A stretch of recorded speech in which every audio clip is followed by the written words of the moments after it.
Hey everyone, welcome back to the simplistic analysis. Mm, so, our first theme is the impact of international movement on the making of constitution.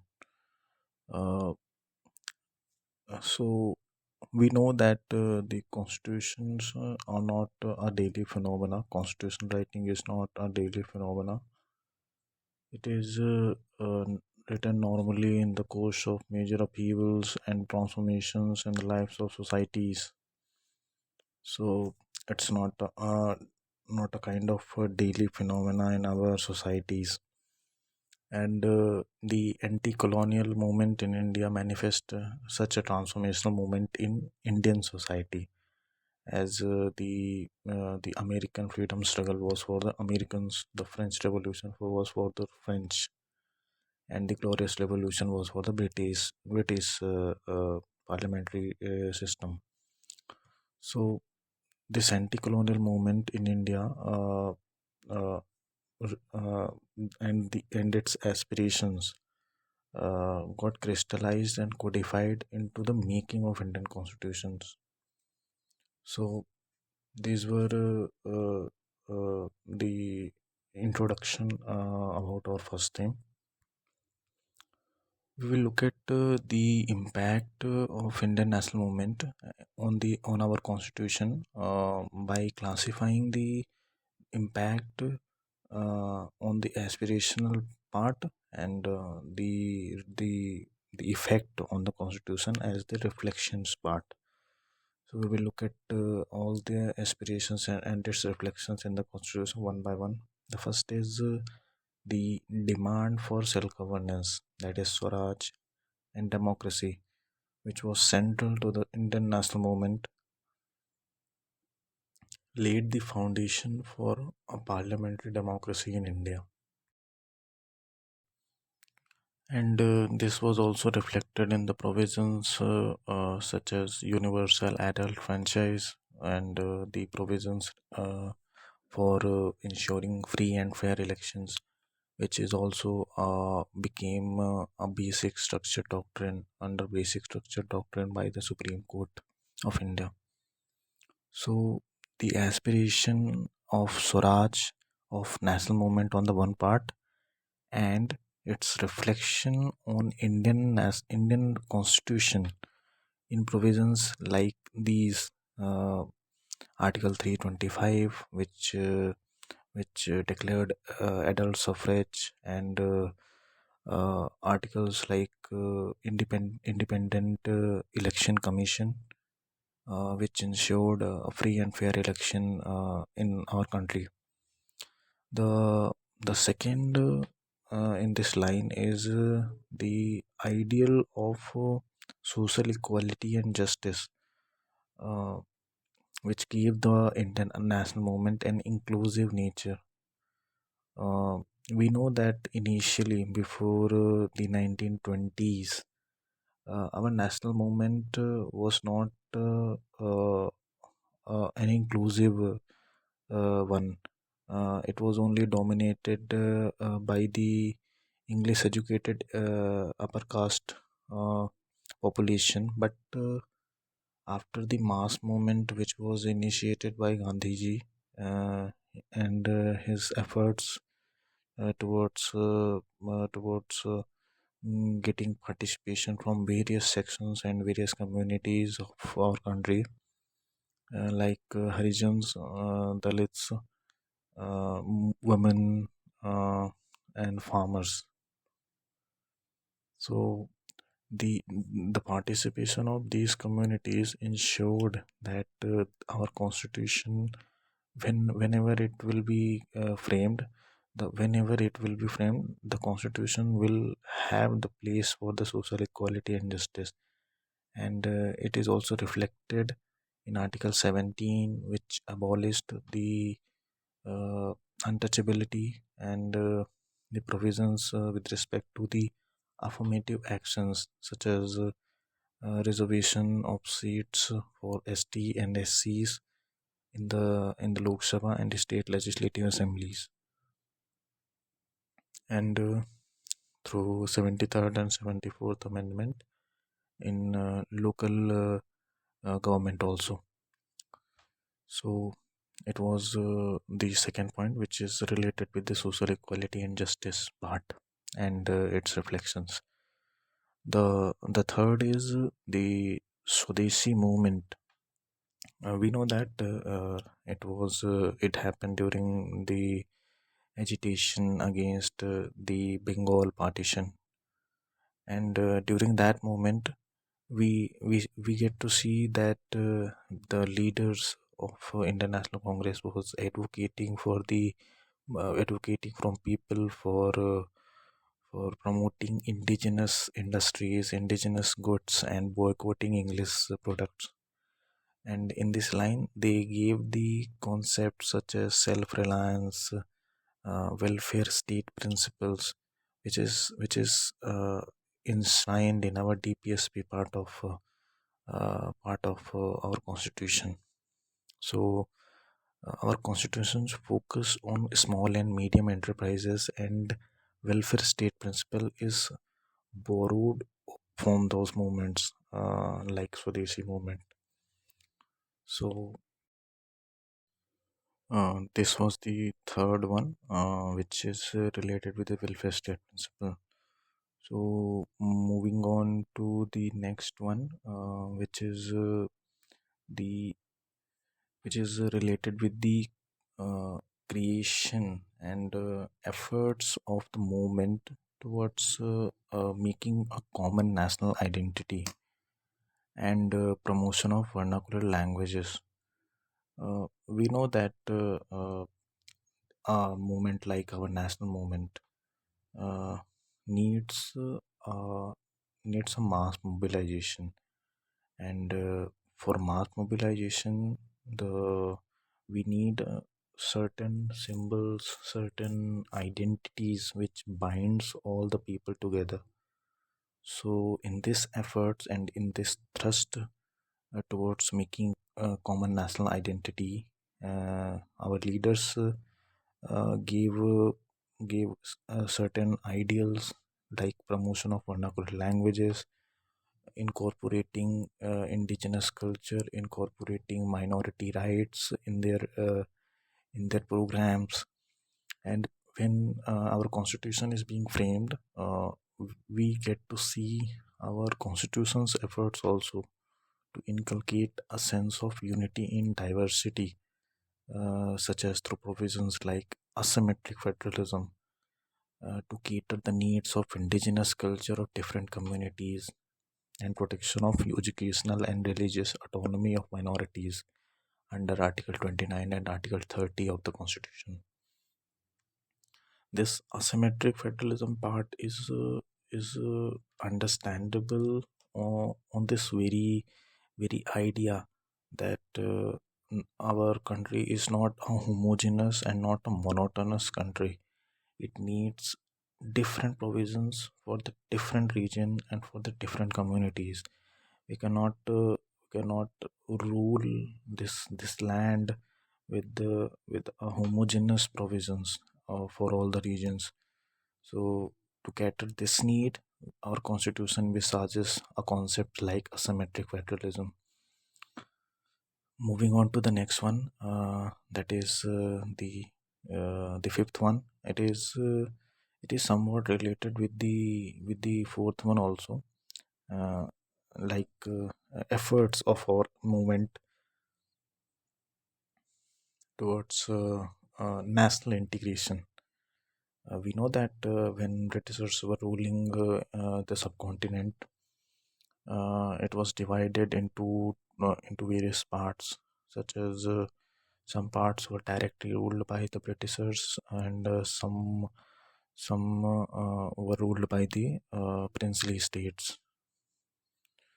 So that situation demanded from our national movement an integration efforts from the leaders, and in that effort, our movement, our national movement, envisages various ideals, various aspirations, various provisions, which also got place in our constitutions. Like our constitutions tilt towards centralizing tendencies is not a coincidence. It is the product of our national movement ideals, which is it is the effort of the national movement towards integration, which is reflected in the constitution. We know that the country was tearing apart when the constitution was being framed into two parts, Pakistan and India.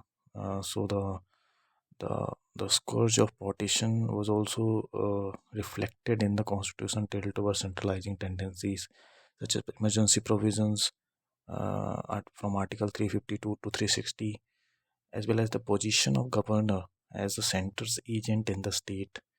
The position of governor was retained for this very purpose, to make a room for the unity and integrity of the nation.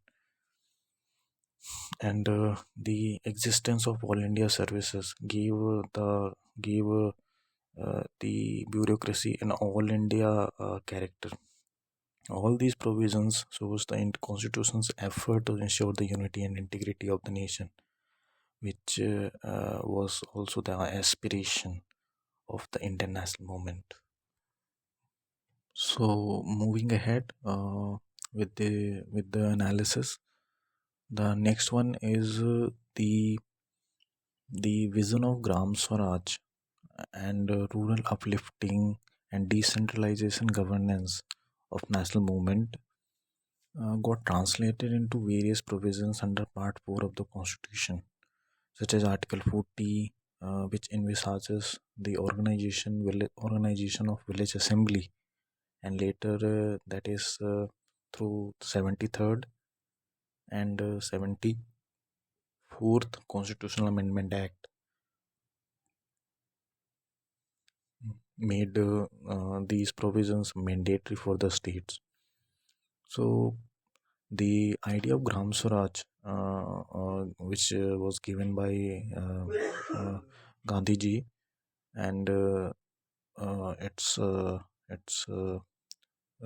related ideas of rural uplifting got translated into the Part 4 of the Constitution. So, moving ahead, the next aspiration of the Indian national movement, that is the idea of non-violence and peace, which was inherent in the tools of national movement like Satyagraha. It got a primary position with regards to conduct of our foreign policy, as seen under Article 51 of the Constitution, which gives the peaceful settlement of this dispute uh, uh, as a primary tool to conduct the foreign policy of our country. The next one is the leaders of national movement were well aware about the importance of education for national awakening and empowerment. Uh, the Swadeshi movement also gave thrust towards creating an indigenous education system. So they were aware about the importance of education for the empowerment and national awakening, as Gandhiji and Tagore also advocated for universal education, and it got place in our constitution also in the directive principles under Article 45, which later got converted into fundamental right under Article 21A of the Constitution of India. Moving ahead, the next is the participation of women, the women empowerment and gender equality issue, uh, which made our national movement a gender inclusive one. Uh, it got reflected at various places in the constitution, such as equality in public employment under Article 16, equality of political right to vote under Article 325, and ensuring equal opportunity of livelihood under Article 39 of the Part 4 of the Constitution. So, unlike other countries where women got right to vote much later after the enactment of their constitution, like American constitution got enacted in the 18th century, and women got right to vote only in the 20th century. Just like, and also like the British, like French and other Western countries. But Indian constitution gave women the right to vote just starting from our independence. So the this was only happened because our national movement was a gender inclusive one, and participation of women in the movement ensured that the Constitution of Free India would have the provisions regarding women empowerment and gender equality. So the next one is the the idea with regards to modernization and economic development of our leaders. Uh, it is a very interesting one. It was in uh, sharp contrast to the Western industrialization and mass production, as our country leaders uh, already had the idea that the Western idea of modernization and industrialization has various shortcomings, various limitations with regards to the inequality, with regards to the environment protection. So their idea of economic development and modernization was very different from what was prevalent in the Western countries. So this idea of economic development is also included in the constitution, efforts towards an inclusive development without inequality. Like in the TPSP part, state has been directed to minimize the inequality in the country, whether it is economic one or social one, and emphasis on environmental protection also got included by various amendments under Part 4. So these were the impact of the Indian national movement on the uh, constitution of our country. Moving ahead, uh, like I already explained that this was a very transformational movement. So any large scale transformational movement cannot be a monotonous event without ideological contestation between various groups and sections. So Indian national movement was also not an exception in this line.